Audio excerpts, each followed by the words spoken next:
Efforts to deal with contaminated water at the crippled Fukushima Daiichi nuclear plant have hit another snag. The operator of the plant has discovered highly radioactive water could have leaked from a holding tank, but says none of it has gotten past surrounding barriers. Tokyo Electric Power Company officials report that on Friday, inspectors discovered a pool of water at the base of the tank. It was approximately 20 centimeters squared. Beta ray emission from the surface of the water measured 70 millisieverts per hour. Company officials say workers placed sandbags around the pool, and there's no sign that it's getting bigger. The water in the holding tanks has been treated to remove cesium, but remains highly radioactive. Officials believe the water in the pool came from one of the tanks. The tank with the suspected leak is an older model that has leaked before. Its steel plates are bolted together rather than welded.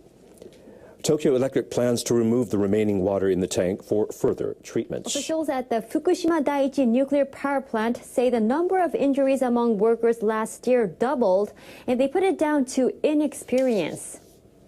The Tokyo Electric Power Company officials say 63 workers were injured over the course of the fiscal year. One worker died after falling from a storage tank. The officials attribute the rise in the number of injuries to an increase in inexperienced employees. They say more than 70% of those injured had less than a year of experience at the plant. The number of plant workers doubled from 2013 because of the increase in the construction of water storage tanks. Last year, as many as 7,000 people worked at the plant on any given day. TEPCO officials say they plan to step up training workers. Medical researchers in Japan say they created what could be a simpler and safer way to treat nerve damage. They turned human skin cells into nerve cells using chemical compounds. They claim they're the first people to change one kind of cell into another without using genes. A team led by Associate Professor Dai Pin of Kyoto Prefectural University of Medicine described their breakthrough. The scientists cultured skin cells together with 6 chemical compounds. They say more than 80% of the cells turned into nerve cells in about 3 weeks.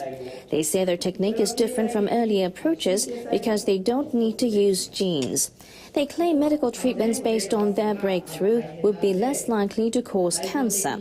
Dai says he wants to test their new method on animals to check whether it's safe. He says he hopes to use it in treatments for people as soon as possible. To take off the jackets and ties as Japan kicks off its annual Cool Biz energy saving campaign. The government is encouraging people to turn up office temperatures and scale down office wardrobes to help fight global warming. NHK World's Jun Yosumoto has more. Officials at the Environment Ministry went into Cool Biz mode on Friday. The campaign used to start on June 1st, but in 2011, it was moved up 1 month to address electricity shortages following the accident at the nuclear power plant in Fukushima Prefecture. Department stores began featuring Cool Biz-related items in April. It's sunny and warm here in this business district in central Tokyo. I can see some people walking on the streets dressed in what's referred to as Cool Biz fashion. I broke out my Cool Biz wardrobe today because my company told us to. I was wearing a tie until yesterday. It's a bit hot, but I want to look professional when I greet customers, and that means wearing a tie. Despite such resistance, the number of business people donning more casual summer attire is expected to grow as Japan enters the hot and humid rainy season, followed by a scorching summer. Cool Biz. The Cool Biz campaign began in 2005. Organizers are also calling on businesses to set their thermostats at 28 degrees Celsius or higher. Officials with the Environment Ministry estimate that the campaign helped to reduce carbon dioxide emissions by 2.2 million tons in fiscal 2012. That's more than double the figure in 2005. And 56.4% of people surveyed by the ministry said their workplaces are changing their policies because of the campaign. Cool Biz has indeed caught on. but participation has leveled off in the past few years. Japan's government wants to reduce the country's greenhouse gas emissions by 26% over 2013 levels in the next decade and a half. But Japan's carbon dioxide emissions have been on the rise, in part because all of its nuclear power plants are offline. While the campaign's impact on emissions reductions may be small, its role in raising public awareness about the environment seems to be heating up. Japanese lawmakers are urging Taiwanese authorities to rethink part of their strategy on food safety. They told President Ma Ying-jeou they don't want to see more regulations on imports from Japan. Taiwanese officials say they'll increase their regulations in the middle of this month. They plan to demand certificates of origin for all Japanese imports. Taiwan already bans food from 5 of Japan's prefectures, including Fukushima. Officials imposed that rule after the nuclear accident in 2011. A group of Japanese lawmakers told President Ma Ying-jeou the new regulations are not based on scientific evidence. We are urging Taiwanese authorities to address the issue quickly and properly, so the good relations we've built between Japan and Taiwan won't be hindered. Taiwanese authorities have not said whether they'll rethink their plans.2014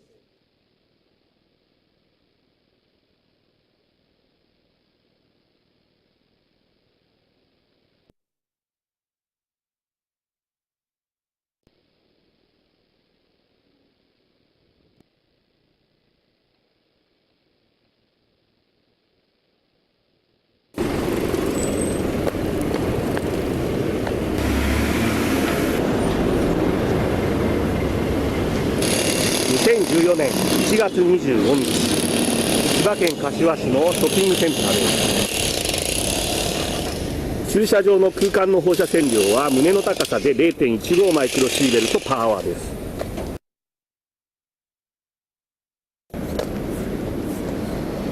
広い駐車場の端の集水マスの近くに砂が溜まっています。この上で放射線量を測ってみます。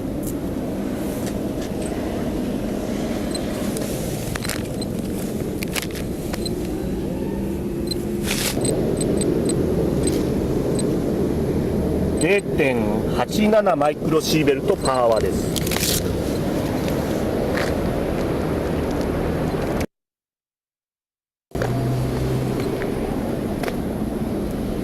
この場所にも砂が溜まっていますので放射線量を測ってみます。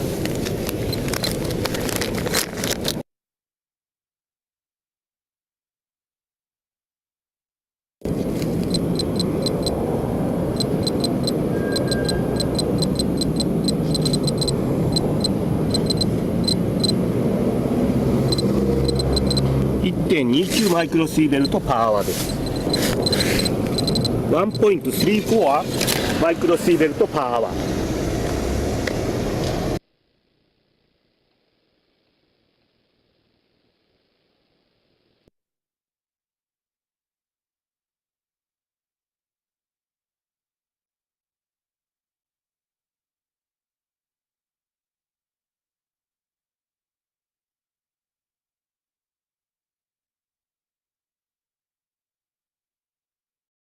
Well, the global popularity of Japanese food has triggered growing demand for sake. Japan's brewers are trying to capitalize on this demand, and some are eyeing untapped markets such as Turkey, a country that is almost entirely Muslim. NHK World's Hiroshi Shimazaki reports. Most people in Turkey are Muslims, but alcohol is widely available. President Recep Tayyip Erdogan is trying to impose stricter Islamic values, leading him to step up regulations of alcohol. Liquor stores are no longer allowed to sell alcohol after 10 p.m. But in the past decade, sales of liquor have nearly doubled.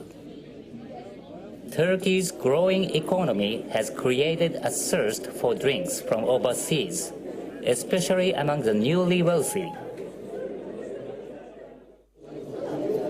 Japanese sake is proving to be especially popular. At a Japanese food event, liquor traders stopped by a section showcasing various brews. Turkey's government is going to impose a 70% tariff on sake imported directly from Japan. Combined with shipping costs, prices for a bottle can be steep. But people in Turkey still go for it. I thought it was the best quality sake I've ever tasted.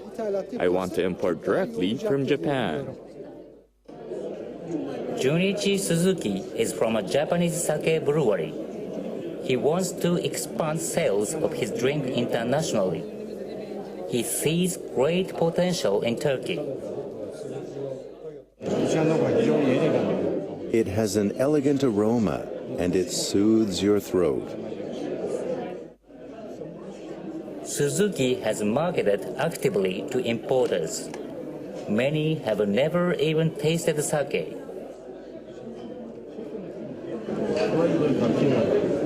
It has a perfume-like aroma, and it's easy to drink.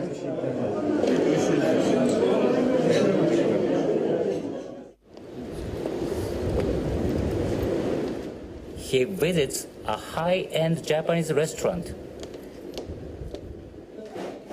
It carries sake made in the US. Suzuki hopes to convince the restaurant's manager to sell his brew. And this one is last year in International Wine Challenge is #1 sake. It's a trophy this part. We're working with the suppliers, distributors and importers to be able to get some more products in Turkey. I feel grateful that some said they want to import sake from Japan. I hope to steadily spread the sake culture. Can Japan's sake brewers find new customers in the Middle East?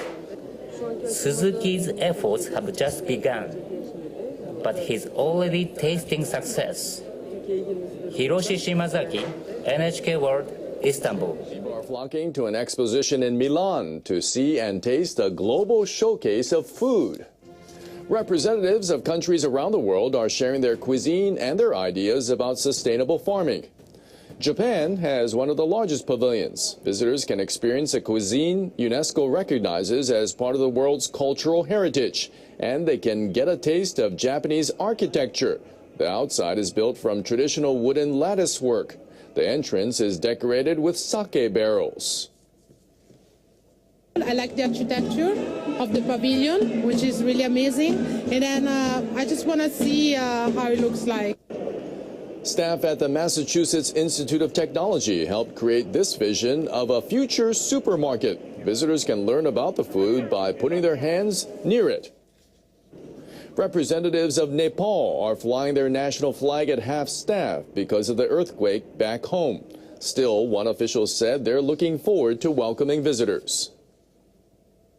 We want to show through this temple, through this pavilion, that Nepal is very rich in biodiversity, very rich in ethnic diversity. It's a very beautiful country and has also a lot of potential for the agricultural production. The Milan Expo runs until October 31st. Organizers expect over 20 million visitors.